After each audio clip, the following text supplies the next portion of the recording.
तो दोस्तों पिछले साल नवंबर महीने में इंडियन नेवी के द्वारा 2 MQ-9 रीफर या फिर प्रेडिएटर बी अनमैन एरियल व्हीकलों को 1 साल के लीज में हासिल किया गया। दोस्तों इन अनमैन एरियल व्हीकलों को हासिल करने के बाद सबसे बड़ा सवाल ये था कि क्या इंडिया के द्वारा जो बड़े आकार के ड्रोनों को परचेस करने का एक मेगा प्लान बनाया गया था उसे संपूर्ण किया जाएगा। देखा जाए तो इंडिया के द्वारा बीते कई सालों से अमेरिकी ड्रोनों को हासिल करने का एक प्रयास चलाया जा रहा है, जिनमें सबसे पहले 22 ड्रोनों को लेकर चर्चा हुआ था, जबकि बाद में इसे तब्दील करते हुए खाली नेवी के लिए ड्रोनों को खरीदने का इरादा भी जताया गया। इसके बाद ये भी खबर आया कि इंडिया तीनों फोर्सेस के लिए 10-10 मतलब टोटल 30 अनमैन एरियल व्हीकलों को अमेरिका से हासिल कर सकता है। और दोस्तों अब फाइनली हम कह सकते हैं कि इंडिया अब इन 30 अनमैन एरियल व्हीकलों को खरीदने की तरफ आगे बढ़ रहा है। आप सब लोगों को पता ही होगा कि अमेरिका के secretary of state Antony Blinken ने हाल ही में भारत का दौरा किया, जहां पे उनका मुलाकात डिफेंस मिनिस्टर राजनाथ सिंह के साथ भी हुआ था। और दोस्तों इस दौरे के बाद मीडिया में ये खबर है कि भारत के द्वारा 30 अनमैन एरियल व्हीकलों को खरीदने के जो इरादा है उसे अब पक्का कर लिया गया है। तो दोस्तों मीडिया रिपोर्टों में बताया जा रहा है कि 30 यूएस मेड MQ-9 रीफर या फिर प्रेडिएटर बी नामक आर्म्ड ड्रोनों को खरीदने को लेके नेक्स्ट हफ्ते डिफेंस मिनिस्टर राजनाथ सिंह के नेतृत्व वाले डिफेंस एक्विजिशन काउंसिल की तरफ से फाइनल कॉल दिया जा सकता है। जबकि रिपोर्टों में ये भी बताया जा रहा है कि टोटल ऐसे 30 अनमैन एरियल व्हीकलों को $3 बिलियन मतलब करीब करीब 22,000 करोड़ रुपए की लागत से खरीदा जाएगा, जिनमें से हर एक सर्विस को मतलब आर्मी, एयरफोर्स और नेवी तीनों को ही 10-10 अनमैन एरियल व्हीकल दिया जाएगा। दोस्तों प्रेडिएटर बी ड्रोन इंडिया के जो ऑफेंसिव कैपेबिलिटी है इसे और मजबूत करेगा, क्योंकि अब तक इंडिया के द्वारा ड्रोन का तो इस्तेमाल किया जा रहा था, लेकिन इंडिया के पास आर्म्ड ड्रोन नहीं था। इंडिया सिर्फ रिकॉनेसेंस और सर्वेलेंस के लिए ही ड्रोनों का इस्तेमाल कर सकता था। और प्रेडिएटर बी मिलने के बाद इंडिया के पास ड्रोन के द्वारा दुश्मन के ऊपर प्रहार करने का भी क्षमता आ जाएगा। दोस्तों मीडिया रिपोर्टों में यह भी बताया जा रहा है कि पहले सर्विसेज के द्वारा MQ-9 ड्रोनों को खरीदने को लेके एक मत नहीं था, पर जो मुद्दा था उसे फिलहाल सॉल्व कर लिया गया है। और इसी वजह से माना जा रहा है कि जल्द ही डिफेंस एक्विजिशन काउंसिल की तरफ से इसका अनाउंसमेंट या इसे लेके कोई बड़ा डिसीजन किया जा सकता है। इवन दोस्तों अगर ये डील संपूर्ण होता है तो ये इंडिया के ऑफेंसिव कैपेबिलिटी के साथ साथ जो ट्राई सर्विस के रिक्वायरमेंट है उसे भी संपूर्ण कर पाएगा। और दोस्तों ये ऐसा पहला डील होगा जिसमें तीनों सर्विसेज के ही रिक्वायरमेंट को पूरा करने के लिए एक साथ हथियार को परचेस किया जा रहा है। और जनरल बिपिन रावत को जब से इंडिया के चीफ ऑफ डिफेंस स्टाफ बनाया गया है तब से हमें ऐसा ही कुछ बड़े डिसीजन का एक्सपेक्टेशन था। और दोस्तों इस अप्रूवल के बाद इंडिया दुनिया का एकमात्र ऐसे देश बना जो नेटो के बाहर ऐसे ड्रोनों को खरीदने का क्षमता रखता हो। अमेरिका के द्वारा अपने कुछ खास चुने हुए हथियारों को कभी भी किसी अन्य देशों को नहीं बेचा जाता है। इवन अमेरिका अगर इन हथियारों को बेचता भी है तो गिने चुने देशों में, और वो नेटो के अलायंस के देश के साथ साथ अमेरिका के जो स्ट्रेटेजिक पार्टनर्स है उनमें ही बेचा जाता है। इवन MQ-9 रीफर ड्रोनों के मामले में तो नेटो के बाहर किसी भी देश को अमेरिका के द्वारा इन ड्रोनों को नहीं दिया गया, चाहे वो कोई भी हो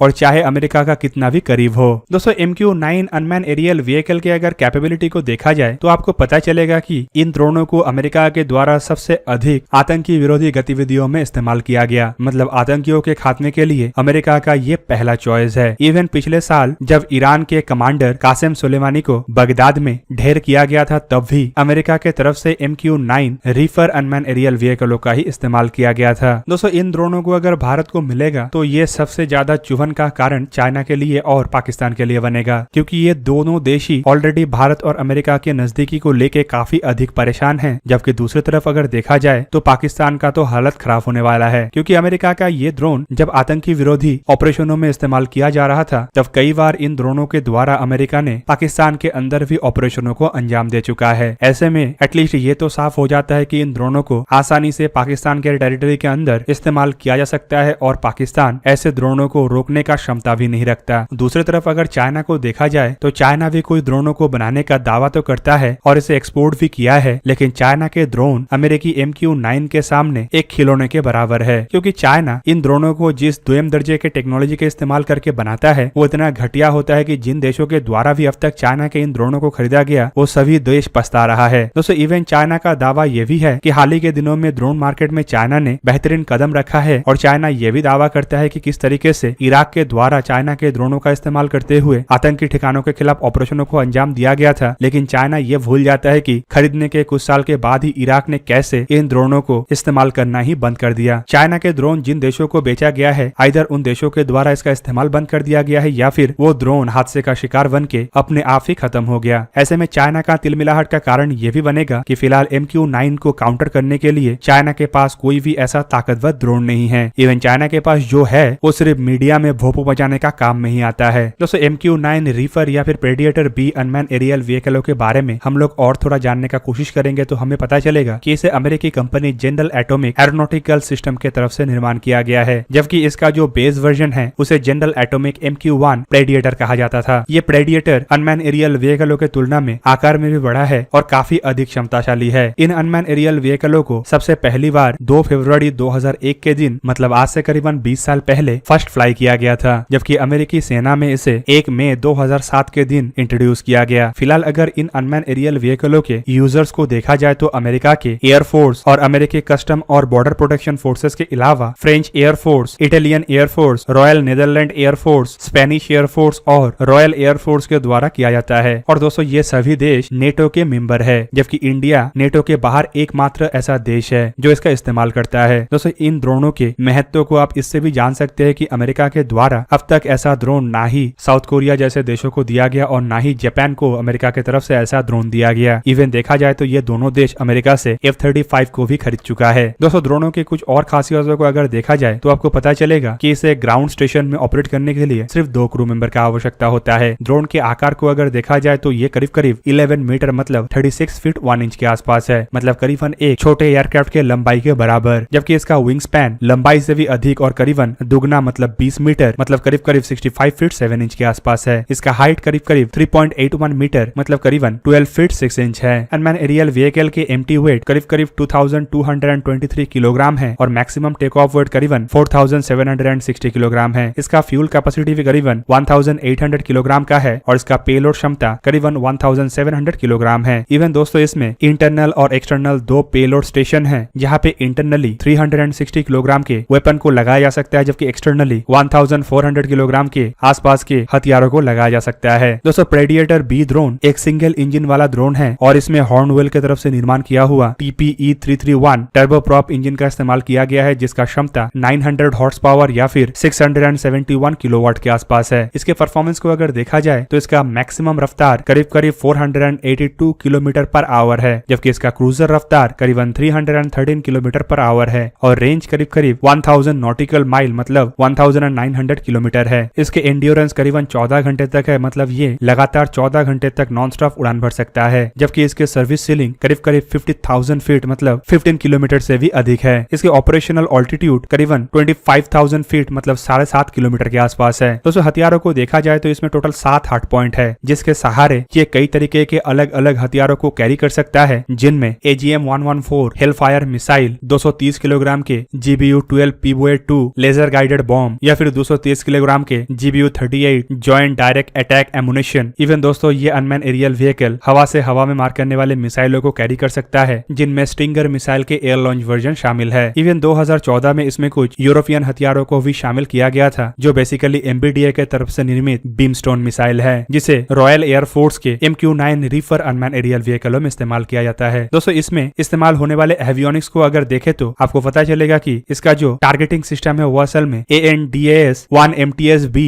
मल्टी स्पेक्ट्रल टारगेटिंग सिस्टम है। इसके अलावा इसमें AN/APY-8 लिंक टू रैडर और रेथियन के सी वैल्यू मरीन सर्च रैडर का इस्तेमाल किया गया है, और ये जो मरीन सर्च रैडर है ये गार्डियन वेरिएंट में इस्तेमाल किया जाता है। तो दोस्तों ये था आज का वीडियो। अगर आपको वीडियो अच्छा लगा तो उसे लाइक कीजिए और मेरे चैनल को सब्सक्राइब कीजिए और साथ में बना हुआ बेल आइकन को भी प्रेस कर दीजिए ताकि आप मेरा वीडियो देख पाए सबसे पहले। जय हिंद।